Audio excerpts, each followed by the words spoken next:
내 모든 삶의 행동 주 안에 내 길 안에 있네. 나의 숨쉬는 순간들도 내 모든 삶의 걸음 주 안에 내 길도 주 안에 나의 숨쉬는 순간들도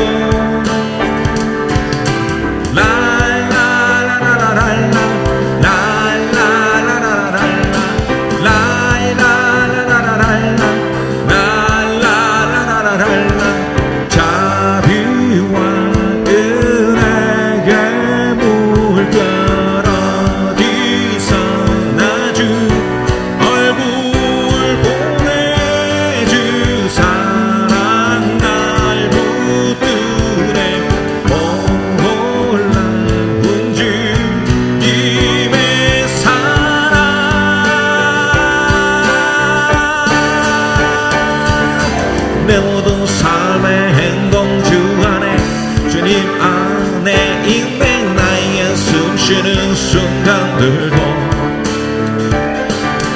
내 모든 삶의 걸음 주 안에 내 길도 주 안에 나의 숨쉬는 순간들도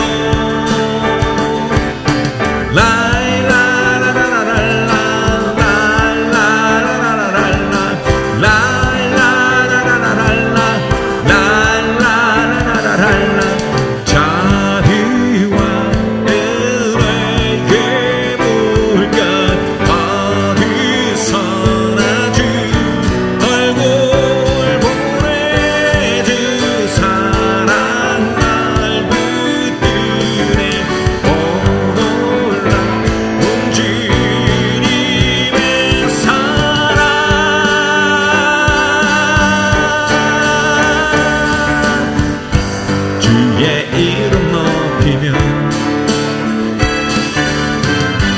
주를 찬양하나이다. 나를 구하러 오신 주를 기뻐하나이다. 하늘 영광 버리고 이 땅 위에 십자가를 지시고 제사했네.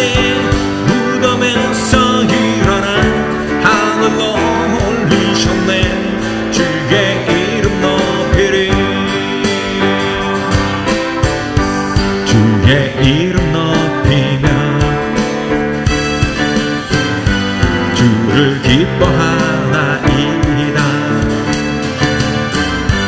나를 구하러 오신 주를 기뻐하나이다. 하늘 영광 버리고 이 땅 위에 십자가를 지시고 제사했네. 무덤에서 일어나 하늘로 올리셨네. 주의 이름 높이리. 예수는 왕, 예수는 주, 예수는 날 구원하신 주. 예수는 왕,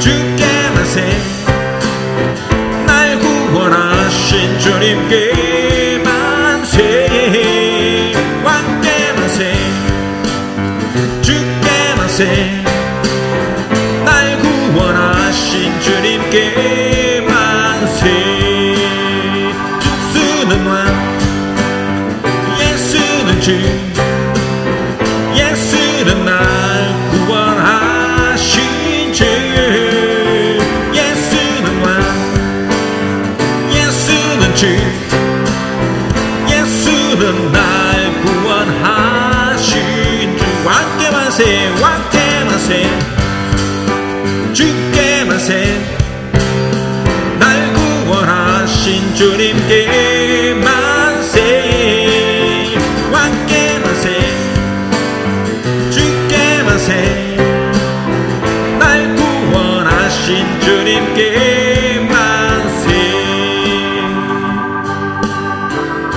강하고 능하신 왕 세상 모든 나라 다스리시네 소리 높여 찬양해 그는 만유의 주 그는 나라의 왕 예수는 왕 예수는 주 예수는 날 구원하신 주 예수는 왕 예수는 주 예수는 날 구원하신 주 왕께 만세 주께 만세 날 구원하신 주님께 만세 왕께 만세 주께 만세 날 구원하신 주님께 만세 이 세상의 부요함보다 이 세상의 좋은 친구보다 나의 꿈을 이루는 것보다 더 귀한 분 필요한 모든 것을 다 얻고 내가 원한 삶을 사는 것보다 어느 누구의 사랑보다 귀한 분 붙드소서 주님 나를 놓지 마소서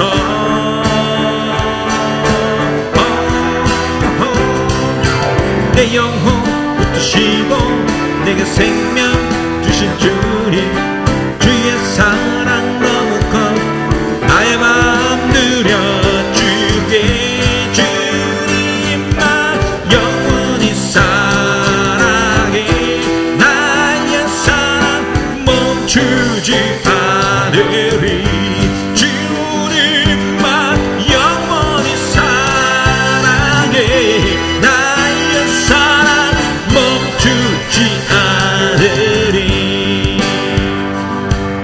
붙드소서 주님 나를 놓지 마소서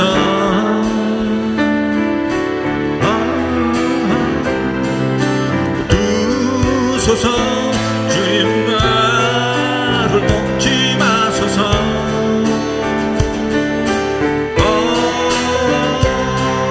붙드소서 주님 나를 놓지 마소서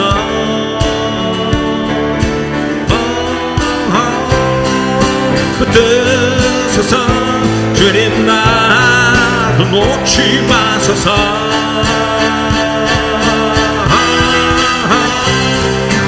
내 영혼 붙드시고 내게 생명 주신 주님 주의 사랑 너무 커 나의 마음 들여주게 주님만 영원히 사랑해 나의 사랑 멈추지 않으리 주님만 영원히 사랑해 나의 사랑 멈추지 않을 주님만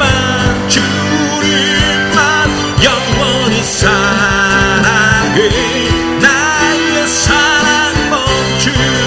않으리 주님만 영원히 사랑해 나의 사랑 멈추지 않으리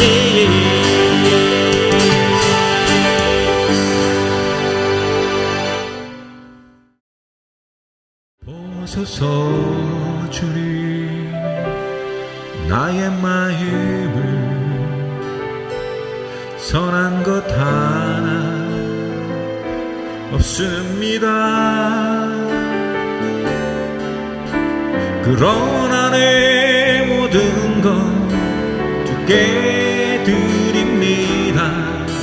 사랑으로 안으시고 나 새롭게 하소서. 주님 마음 내게 주소서. 내 아버지 주님 마음 내게 주소서. 나를 향하신 주님의 뜻이 이루어지도록 주님 마음 내게 주소서. 내게 사랑을 가르치소서. 신 마음으로 용서하게 하소서. 주의 성령 내게 채우사 주의 길 가게 하소서.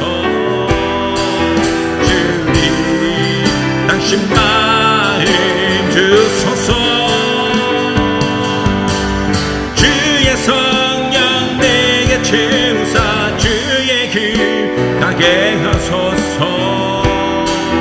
주님 당신 마음 주소서. 주님 마음 내게 주소서. 내 아버지 주님 마음 내게 주소서. 나를 향하시 주님의 뜻이 이루어지도록 주님 마음 내게 주소서. 내 눈 주의 영광을 보네. 우리 가운데 계신 주님 그 빛난 영광 온 하늘 덮고 그 찬송 온 땅 가득해. 내 주의 영광을 보네.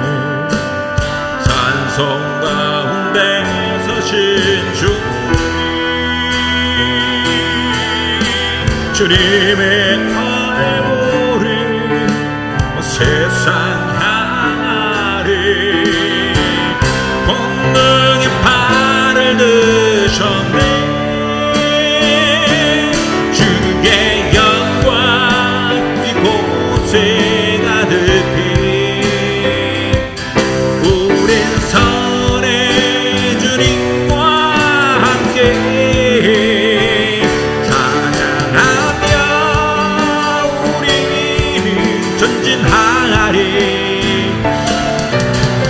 모든 열방 주 볼 때까지. 내 눈 주의 영광을 보네. 우리 가운데 계신 주님 그 빛난 영광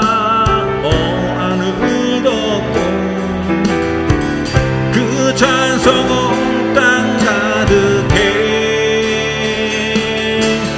내 눈 주의 영광을 보네. 찬송 가운데 서신 주님 주님의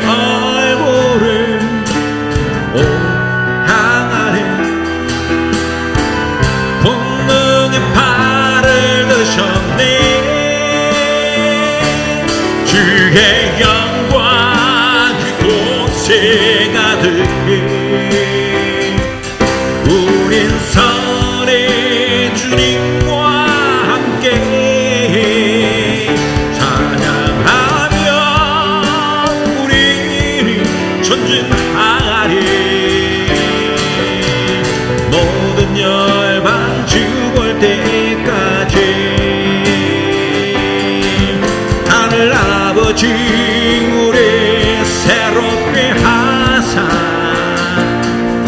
열방 중에서 주를 섬기게 하소서. 모든 나라 일어나 찬송 부르며 영광의 주님을 보게 하소서. 주의 영광 이곳에 가득해 우린 선의 주님과 함께 찬양하며 우리는 전진하리. 모든 열방 즐거울 때까지.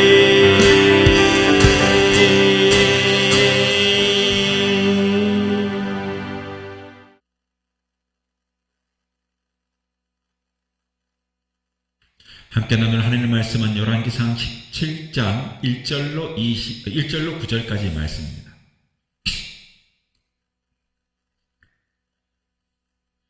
길르앗에 우거하는 자 중에 디셉 사람 엘리야가 아합에게 말하되 내가 섬기는 이스라엘의 하나님 여호와께서 살아계심을 두고 맹세하노니 내 말이 없으면 수년 동안 비도 이슬도 있지 아니하리라 하니라. 여호와의 말씀이 엘리야에게 임하여 이르시되 너는 여기서 떠나 동쪽으로 가서 요단 앞 그릿 시냇가에 숨고 그 시냇 물을 마시라. 내가 까마귀들에게 명령하여 거기서 너를 먹이게 하리라. 그가 여호와의 말씀과 같이 하여 곧 가서 요단 앞 그릿 시냇가에 머물매 까마귀들이 아침에도 떡과 고기를 저녁에도 떡과 고기를 가져왔고 그가 시냇물을 마셨으나 땅에 비가 내리지 아니하므로 얼마 후에 그 시내가 마르니라. 여호와의 말씀이 엘리야에게 임하여 이르시되 너는 일어나 시돈에 속한 사르밧으로 가서 거기 머물라. 내가 그곳 과부에게 명령하여 네게 음식을 주게 하였느니라. 아멘. 네, 오늘은 열왕기상 17장 전체 장을 놓고 함께 본문으로 정하고 엘리야와 가뭄이라는 제목으로 함께 말씀 나누겠습니다. 본문이 길어서 짧게 1절에서 9절까지 함께 읽었습니다. 오늘 말씀에 많은 은혜가 있기를 바랍니다. 바울은 자신의 지병을 고쳐달라고 3번씩이나 간절히 기도한 다음에 비로소 자신이 병이 자신에게 있는 그 교만을 막아주는 하나님의 은혜임을 깨닫게 된 사람입니다. 바울은 사람이라면 당연히 복으로 여기는 그 건강을 위해 가지고 하나님께 간절히 기도했어요. 그런데 실은 그 간구는 하나님의 은혜를 오히려 쏟아버리는 그런 기도라는 것을 그가 알게 된 겁니다. 복을 받고 싶어하는 사람은 많아도 정말 자기 자신에게 그 복이 무엇이지 아는 사람은 그리 많지 않습니다. 하나님께 은혜를 구하는 사람은 역시 많아도 진짜 자기 자신에게 필요한 은혜가 무엇인지 아는 사람도 그리 많지 않습니다. 그리고 자기 자신에게 그 필요한 복과 은혜를 안다고 해도 그것을 받는 방법을 아는 사람도 또한 별로 많지 않습니다.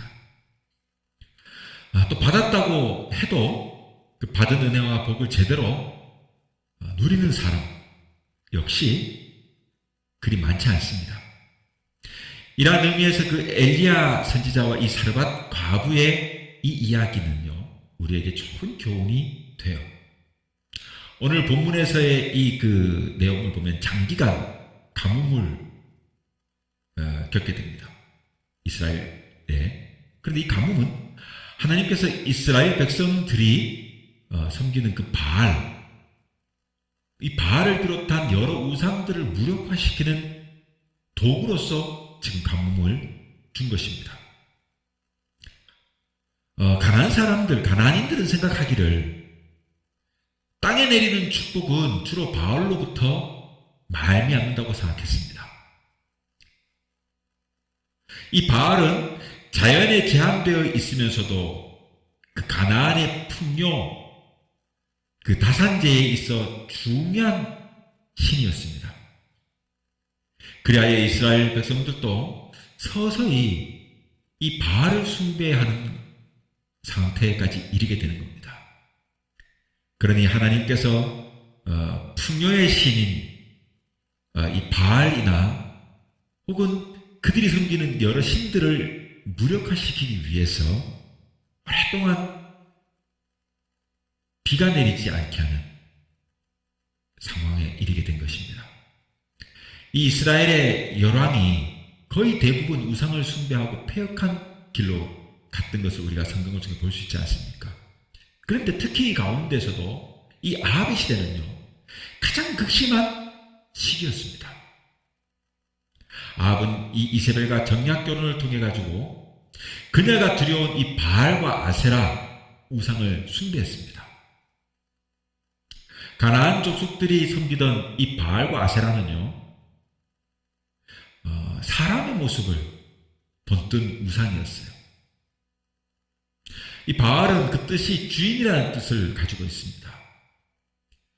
그러다 보니까 이 바알이라고 하는 이 단어, 이 용어는요, 단순히 그 바알신, 이 신에게만 사용된 것이 아니라 인간들에게도 적용되는 것이었는데요. 흔히들 이 소유권을 의미할 때, 이건 내 거다, 이건 당신 거다 하는 이 소유권을 의미할 때 또 이 바알이라고 하는 용어를 썼어요. 아합은 하나님이 그 율례와 법도에서 어긋나 떠나서 하나님이 원하시지 않는 길로 갔던 악한 왕이었습니다.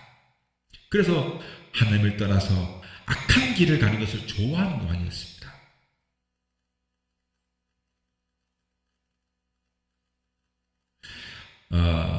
모세는 고통받는 자기 동족을 위해서 그 애굽의 그 바로 왕 앞에 나섰지 않습니까? 하나님께서는 이 바로의 권세를 이길 능력, 그 능력을 그래서 모세에게 줬던 것입니다. 마찬가지로 이 엘리야는요, 우상 숭배의 죄악의 길에 물들어 있는, 그래서 여호와를 대적하는 이 아합왕을 만나기 위해서 이 모세처럼 하나님이 능력으로 이 아합왕을 찾아간 것입니다.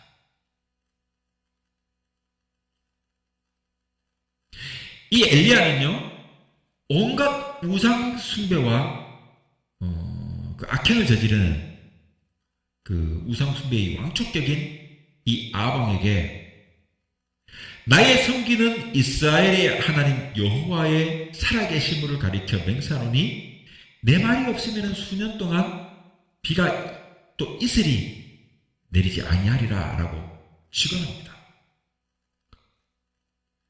그리고는 하나님의 지시대로 그리시네가에 피신하게 되는 겁니다.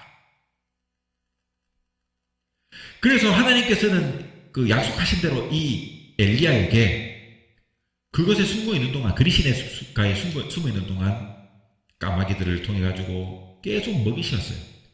그런데 가뭄이 계속되니까 마침내 그리시네도 마르게 된 것 아닙니까? 그래서 하나님은 첫 번째로 사르밧 가부와의 만남을 가지게 하시는 겁니다. 그래서 엘리야에게 사르밧에 있는 이 한 가부에게 가가지고 유하라고 지시하는 것입니다. 이 하나님의 지시는 납득하기도 어렵고 더군다나 순종하기는 더욱 힘든 것입니다. 아마 엘리야는요, 사랑의 하나님께서 왜 하필이면 이 가난한 가부에게 가도록 지시하셨을까? 그 이왕이면 부자에게 가라고 지시하셨으면 얼마나 편했을까? 그 편안한 마음으로 대접받고 받게 하면서 살게 하면 좋았을 텐데, 여러분, 가뭄이 아무리 길어도 금전적으로 여유가 있는 사람은 그나마 상대적으로 좀 가뭄을 이겨낼 수 있는 여유가 있지 않겠습니까? 그런데 이 사르밧의 가부는요, 정말 극에 달하는 그 기근 가뭄을 이겨내지 못하는 그런 아주 그 극빈적 상황에 처한 사람 아니겠습니까? 그러니까 이런 생각들을 엘리야가 하지 않았겠냐는 겁니다. 그러나 아무튼 엘리야는 어쨌거나 하나님께서 지시하신 말씀대로 순종하고 따랐어요. 엘리야가 이 사르밧 성문에 이를 때에 한 여인, 나뭇가지를 줍는 이 가부를 발견하게 되는 겁니다. 그래서 그 여인에게 그릇에 물을 조금 달라고 부탁을 하는 것입니다. 사실상 이 고대 동방 지역에서, 근동 지역에서는 이 갈증을 시달리는 사람에게 물을 주는 것이 하나의 의무처럼 여겨졌습니다. 그런데 지금 이 여인이 지금 당하고 있는 처지에 여러분 그런 의무를 수행했다는 것은 결코 쉬운 일이 아니에요. 정말로 겨우겨우 버텨오다가 더 이상 버틸 기력이 없어가지고 지금 이 마지막 남은 가루를 가지고 가루 한 움큼 가지고 그리고 조금 남은 기름 가지고 나무를 패가지고 나무를 구해가지고 지금 음식을 만들어서 나뭇가지를 주워가지고 음식을 만들어가지고 사랑하는 아들과 함께 먹고 죽으려고 지금 작정하고 있는 것 아닙니까? 그럼에도 불구하고 여러분 이 여자는 이 이웃에 대한 의무를 이행하기 위해서 물을 가지러 간 겁니다. 그런데 그런 이 사정을 아는지 모르는지 엘리야는요 또 여인에게 떡 한 조각을 달라고 부탁을 하지 않습니까? 그러니까 이 여자의 입장에서 생각해보면 이게 참으로 기가 막힌 부탁이 아닐 수 없는 거예요. 이렇게 막 말할 수도 있죠. 여보세요, 누구 약 올린 겁니까? 남의 사정도 모르면 가만히 있지. 복장을 보니까 뭐 하나님이 종 같은데 뭐 이렇게 말하고 뭐 말을 한만도 한대 말이죠. 그런 대신 이 여인은 자기 사정만을 설명합니다. 당신이 하나님 여호와의 살아계심을 가리켜 맹세하오니 나는 떡이 없고 다만 통에 가루 한 움큼과 병에 기름 조금 있을 뿐이라. 내가 나뭇가지를 주워다가 나와 내 아들을 위해 가지고 음식을 지금 만들어 먹고 그 후에는 죽을 것이다. 이렇게 말하는 겁니다. 그런데 이렇게 말을 하는데도 이 엘리야가 그 말을 듣고도 처리하지 않습니다. 여러분 이렇게 하면 그게 사람입니까? 이렇게 말을 들으면 보통 오히려 어떻게 합니까? 자기 주머니에 있는 것을 털어가지고 이렇게 오히려 동정심에 베풀지 않겠습니까? 그런데 이 엘리야는 좀 뻔뻔하게도 이렇게 다시 오히려 말합니다. 두려워하지 말아라. 먼저 그것으로 나를 위하여 작은 떡 하나를 만들어 가지고 오고 그 후에 너와 네 아들을 위해 만들라. 이렇게 말하는 거예요. 기가 차지 않습니까? 그렇게 하면 나를 위해서 먼저 주고 그리고 너와 네 자식을 위해서 떡을 만들게 되면 하나님께서 비를 내리는 날까지 그 통의 가루와 그 병에 기름이 없어지지 않게 해주신다고 하셨으니까 그렇게 해라. 이렇게 말하는 거예요. 여러분 세상에 이런 사람이 어디 있습니까? 더군다나 하나님이 사자이면서 지극히 가난한 이 모자에게 그 모자의 마지막 음식을 만들어 먹고 죽겠다고 하는 이 마지막 음식, 그 음식을 자신이 먼저 먹겠다고 하는 거 아닙니까? 세상에 이런 몰인정하고 몰상식한 사람이 어디 있습니까? 먼저 대접하면 복을 받을 것이라고 하지만 여러분 그런 하나님의 사자의 말을 어떻게 믿어요? 그런 사람의 말을 당장 비도 내리지 않게 하시는 하나님께서 어떻게 믿어요? 여러분 만일 요즘으로 치면요 어떤 목사가 이렇게 행동했다면 그 교회에서 여러분 당장 쫓겨나지 않겠어요? 그죠? 그런 판이에요. 요즘으로 치면. 자, 우리 한번 생각을 좀 바꾸고 보자 이 말이에요. 인정상으로나 상식적으로나 도저히 말이 안 되는 이 요구를 할 때 무슨 이유가 있지 않겠습니까? 그것도 보통 사람도 아닌 하나님이 사자가 온갖 욕과 비난을 무릅쓰고 지금 억지 요구를 할 때에는 분명한 무슨 이유가 있지 않겠냐 말이에요. 잘 생각해보면 그렇지 않습니까? 여러분, 세상에 올바른 목사라면 그는 사람들이 하자는 대로 따르는 목사가 아닐 거예요. 그죠? 하나님이 지시하는 대로 순종하는 목사가 아니겠냐 이 말이에요.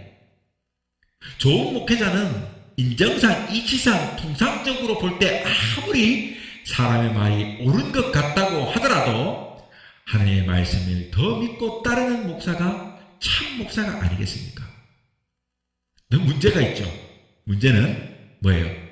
진정으로 하나님의 뜻이 무엇인지를 잘 헤아리기가 쉽지 않다는 데 있는 것이다 이 말입니다. 예레미야 3장 15절에 보면 내가 또 내 마음에 합하는 목자를 너희에게 주리니 그들이 지식과 명철로 너희를 양육하리라 라고 했습니다.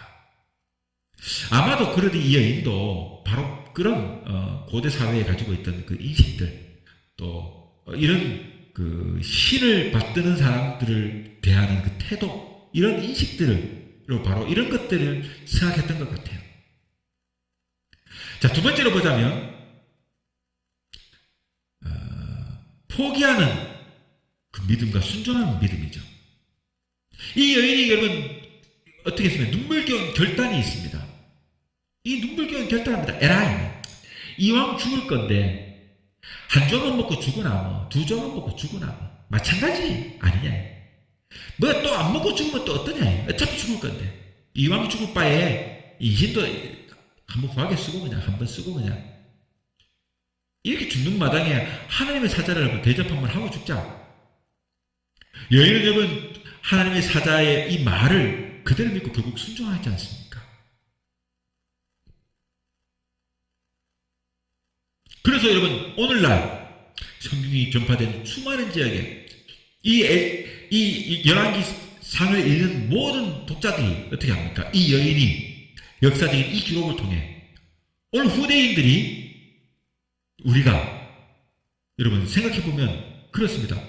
참으로 이 가부는 가난했지만 지혜로운 믿음을 가진 여인이었다라고 말하고 있는 거예요. 여러분 사도 바울도 이렇게 주의 종을 대접하는 것을 하나님께서 얼마나 기뻐하는지에 대하여 빌립보서 4장 18절에 이렇게 기록합니다. 내게는 모든 것이 있고 또 풍족하지만 에바브로 편에 너희의 준 것을 받음으로 내가 풍족하니 이는 받으실 만한 향기로운 제물이요 하나님을 기쁘시게 한 것이다 라고 했어요. 지금 에바브로 편에 여러분 여러 것들을 지금 바울이 받은 거예요. 물론 바울이 지금도 풍족해 라고 고백하지만 그러나 너희가 내 에바브로 편에 나에게 보낸 이것들을 통해서 이것은 받을 만한 향기로운 제물이 되는 것이고 하나님이 기뻐하시는 것이라고 말하고 있습니다. 즉 하나님의 사자를 대접한 것은 하나님께서 기뻐하실 향기로운 제물이다.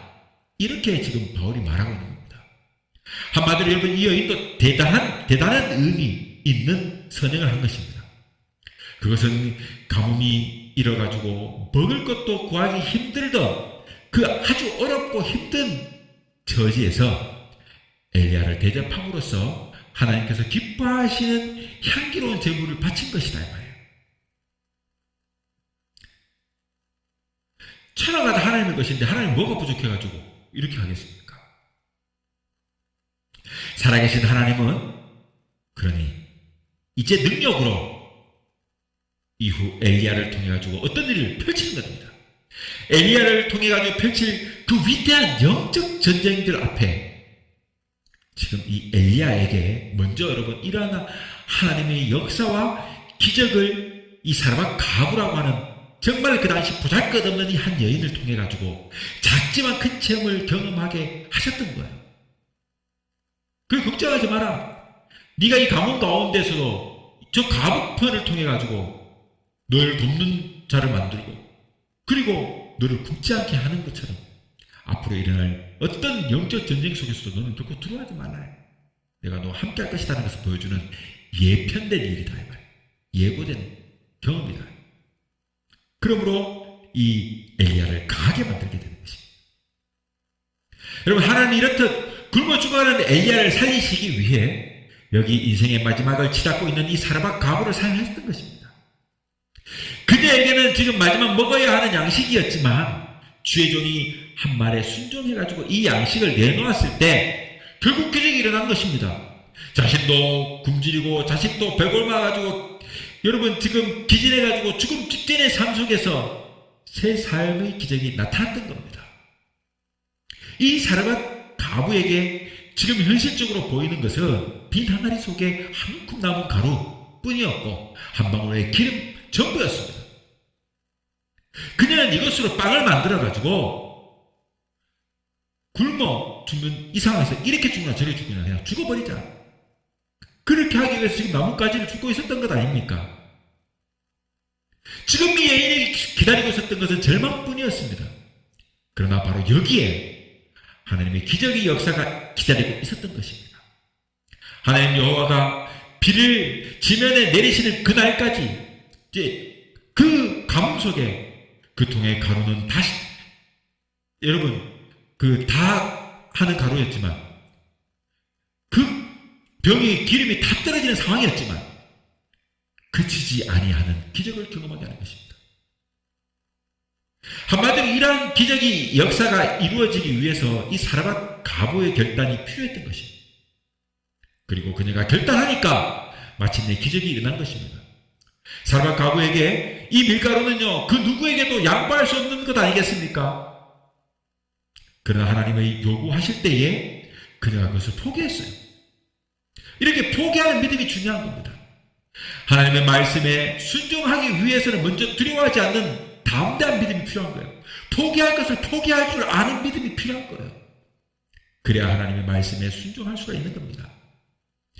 하나님 옆에 포기하는 것은 하나님이 주인이시라는 것을 인정하는 믿음이에요. 이처럼 믿음에는 여러분 무엇을 포기할 결단이 있어야 해요. 포기하지 않고 무언가를 얻으려고 쫓아가면 원하는 것을 얻을지는 몰라도 신앙을 잃어버리는 경우가 참 많습니다. 여러분 엘리야는 예수 그리스도의 표상입니다. 엘리야에게 순종했던 이 과부처럼 우리도 예수님께서 오셔서 무엇을 요구하면 모든 것을 버리고 주님을 쫓아야 하지만 그렇게 되지 않습니다. 마태복음 19장 21절 23절에 보면 예수를 찾아온 부자 청년의 이야기가 나옵니다. 그때 예수님께서 네 소유를 다 팔아가지고 가난한 자들에게 주고 나를 따르라. 그래야 내 제자가 되겠다. 이렇게 말할 때 그 부자 청년은 재물로 인해가지고 마침내는 근심하고 돌아갔습니다. 말씀은 진리의 말씀이고 오묘한데 그 길을 쫓으려니 내가 가지고 있는 것을 포기하고 버리기가 어려운 거예요. 예수님께서는 제자들에게 말씀하시기를 부자는 천국에 들어가기가 어렵다. 그렇게 말씀하시면 낙타가 바늘귀로 들어가는 것이 부자가 하나님 나라 들어가는 것보다 쉽다라고 하셨어요. 하나님은 우리에게 버리라고 하시거나 또는 쓰시겠다고 달라고 하시는 것입니다. 그런 것이 있어요. 하나님 앞에 우리는 하나님이 알기 전에 그 나를 버려야 합니다. 즉 옛사람을 버려야 하는 거예요. 옛사람의 잘못된 습성이나 육적인 생각을 버려야 합니다. 버릴 것은 버려야 돼요. 그리고 주님이 우리에게 무엇을 쓰시고자 할 때에는 순종할 수 있는 믿음이 있어야 합니다. 바로 빌립보서 2장에서 예수 그리스도의 마음을 품으라고 합니다. 하늘의 보좌를 버리고 인간을 구원하기 위하여 자기를 비우고 낮고 낮은 곳으로 오신 예수님은 여러분 우리에게 좋은 모델이 됩니다. 어떤 것을 포기해야 되고 무엇을 순종해야 되는지 우리에게 가르치시는 좋은 모델이 됩니다. 인간을 구원하는 가장 우선된 과제를 위하여 하늘의 영광 보좌를 포기하고 낮고 낮은 인간의 사람의 몸으로 오신 성육신하신 이 사건을 기억해야 되는 거죠. 여러분 아브라함은요 본토 친척 아비집을 버렸습니다. 아들을 포기했어요. 하나님의 말씀에 순종하기 위하여 결단한 것입니다. 믿음은 이렇게 하나님 앞에 결단하는 것이에요. 여러분 예수님도 예수님의 제자들을 기억하십시오. 예수님의 제자들은요 배와 그물을 버렸습니다. 그리고 예수님을 따랐습니다. 주님이 그렇게 마침내 그들을 보상해 주신 겁니다. 그러나 반대의 사건도 또 있습니다. 사울왕은 하나님께 순종하기 위해서 그의 자존심까지도 버려야 했지만 그렇게 하지 않았다가 어떻게 됐습니까? 하나님께 버림받았습니다. 롯의 아내는요, 하나님의 경고에도 세속을 버리지 못해가지고 소돔을 그리워하다가 마침내 어떻게 됐습니까? 소돔 기둥이 되어버렸습니다. 여러분, 지금 이 가베의 복은 어디서 온 것입니까? 가베의 복은요, 첫째로는 남은 물질을 들였기 때문에 복이 온 거예요. 한 움큼의 밀가루, 이것은요, 그녀에게 남아있는 유일한 물질이었습니다. 이것을 주의 종의 말대로 순종하여 그 앞에 내놓았던 것이에요. 그랬더니 물질의 기적이 일어난 것입니다. 둘째로 남은 건강을 드렸기 때문에 복을 받은 것입니다. 오랫동안 굶주려 약해진 기력으로 남아있는 이 밀가루와 기름으로 구울 수 있는 그 육체의 힘을 최선을 다해가지고 마지막 남은 힘을 다해가지고 여러분 그 마지막 남은 건강을 가지고 이 엘리야 하나님의 종을 대접했기 때문에 거기에 썼더니 계속해서 그녀의 건강에 기적이 일어났던 것입니다. 세 번째로 본다면요, 남은 시간을 들였기 때문에 그녀가 복을 받았습니다.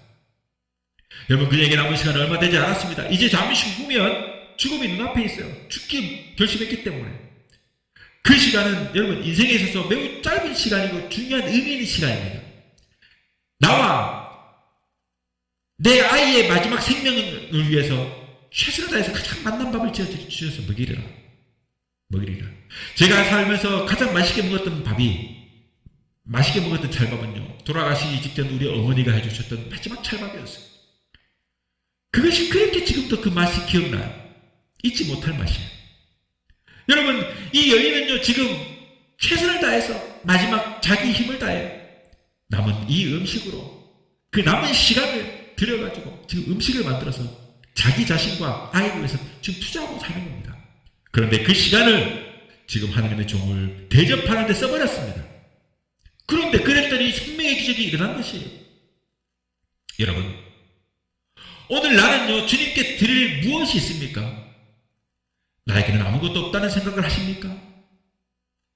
그러나 우리에게 남아있는 것을 드리게 될 때 우리에게도 하나님이 주시는 기적이 일어날 거예요. 그러니 여러분, 가난한 여인이 드린 그 두레돈의 그 헌금, 그것이 여인이 가지고 있는 전부였기 때문에 하나님 그것을 더 귀하게 여겼던 것이, 우리가 가지고 있는 것 비록 보잘것 없어 보이지만 하나님 앞에는 매우 큰 것이라는 것을 잊지 말아야 됩니다. 자, 그렇다면 세 번째로 복받은 후의 자세를 무엇을 어떻게 가져야 되냐? 우리는 여러분 받은 은혜를 만족해서는 안 됩니다. 의식주를 채워주시는 이 은혜를 만족해서는 안 된다 이 말이에요. 오늘날 여러분 먹고 입고 자는 것에 뭐 어려움을 가진 사람이 많지 않지 않습니까? 우리나라는. 여러분, 의식주의 문제를 해결했다고 그 은혜에 만족해서는 안 되는 거예요. 우리는 계속해서 우리의 믿음이, 우리의 기도가 하나님과 상관이 있는 삶이 살아갈 수 있도록 힘써야 돼요. 엘리야 선지자가 머물고 있는 이 사람과 과부의 가정에는요, 자녀라고는 어린 아이 하나밖에 없었어요. 우리가 읽지 않았지만 이 본문 전체에 보면 이 과부에게 있어서 독자라는, 여러분 어떤 의미입니까? 되게 유일한 생의 희망인 법이에요. 사박 과부는 자신의 유일한 소생이었던 이 아들이 여러분 죽게 되는 거예요. 그 아들이 죽자 걷잡을 수 없는 비탄에 빠집니다. 느닷없이 사랑하는 아들이 죽어버리자 과부에게 찾아온 이 모든 축복 그리고 은혜를 일순간에 험한 것으로 만들 정도로 큰 고통이 되었습니다. 그녀는 더 이상 살아갈 용기마저 상실했어요. 그녀는 자신이 억제할 수 없는 이 고통을 엘리야 선지자에게 말합니다. 그리고 자신이 범한 죄가 무엇인지 생각해 봅니다. 그러나 과부의 죄 때문에 이 아이가 죽은 것이 아니라 지금 이 아이의 죽음은요, 하나님의 하시는 일을 나타내기 위함이라고 엘리야가 지금 말하고 있지 않습니까? 엘리야는 과부에게 죽은 아이를 달라고 하고 다락으로 올라가가지고 그리고는 죽은 아이의 침상에 눕혀놓고 간절히 기도합니다. 여러분, 환난을 당하여 하나님 앞에 간구하는 것, 이것은 성도의 특권이자 의무이기도 해요. 하나님은 부르짖는 자의 기도를 결탄코 외면하지 않습니다. 죽었던 아이가 엘리야 선지자의 간절한 기도로 다시 일어났습니다. 다시 살아났습니다. 기도의 가치와 기도의 능력은 기도 시간의 딜이라든지 기도의 열심이라든지 기도 내용의 짜임새 등 그런 것이 아니에요. 기도를 아무리 길게 하면 뭐예요? 막 유치한 말로 막 기도하면 뭐예요? 어린아이의 기도보다도 못한대요.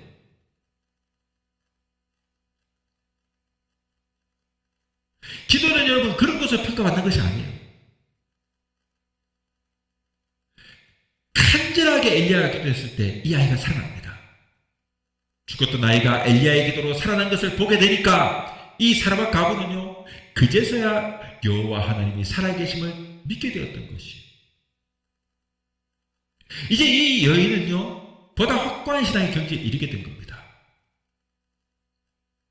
여러분, 이 이야기는요, 마치 예수 그리스도의 표상으로서 보여주는 것과 똑같아요. 여러분, 우리가 구원받은 것이 우리의 의지로 받은 것입니까? 하나님의 선물로 받은 것 아닙니까? 예수님께서 이 땅에 오셨을 때 여러분 그들이 뭐 예수님을 기다리고 있었습니까? 아니잖아요. 그래서 낮고 천한 말구에 인간의 몸으로 입고 오셨지 않았겠습니까? 그리고 돌아가실 때 십자가에 죽으실 때도 누구 하나 그를 메시아로 말한 사람이 있었습니까? 여러분, 엘리야가 이 과부의 집에 찾아간 것이 마치 예수님처럼 그런 거예요. 사르밧 과부는요, 이 사르밧 과부는 어느 날 찾아온 예수님을 영접했던 거예요. 엘리야를 영접했던 거예요. 그랬더니 이 사르밧 과부에게 굶지 않는 가뭄 가운데에도 복을 누리게 된 거예요. 그리고 아이가 죽었지만 그 믿음으로 부활의 경험을 하게 된 겁니다. 이 바알이 고장인 이 시돈과 가까운 이 사르밧에 사는 이 여인이 여러분 결국 마침내 바알을 버리고 여호와의 신앙을 택하였다는 것은 엄청난 사건입니다. 우리가 예수 믿지 않던 우리가 예수 믿게 된 것은 복이에요. 세상 사람들이 예수 믿지 않지만 우리가 예수 믿는 것은 여러분 기적적인 사건이고 엄청난 사건인 거예요. 우리의 삶은 그러므로 기적인 것입니다. 이제 말씀을 맺겠습니다. 사랑하는 성도 여러분, 하나님은 하늘에서 은혜와 복을 뚝 떨어뜨려 주시는 것이 아니라 우리에게 있는 유용한 것을 통해서 은혜와 복을 주시는 분이심을 믿으시기 바라요. 없어져 버리는 것들에 대한 미련을 떨쳐버리고 남은 것을 굳게 붙잡기를 바랍니다. 세상 풍조가 어떻게 바뀌든지 간에 주님이 주시는 자비와 지혜와 믿음을 가지고 풍성한 은혜와 복을 받아 누리며 사시는 저와 여러분이 될 수 있기를 주님의 이름으로 축원합니다.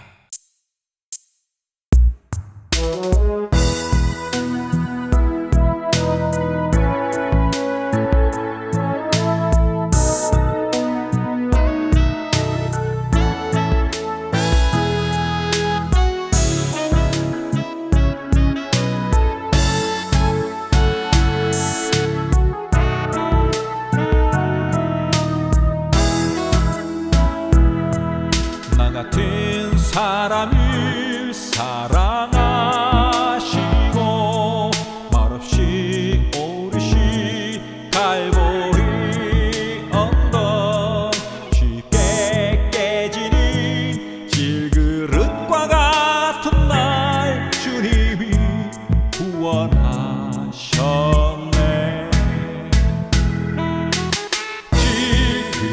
질그릇에 담긴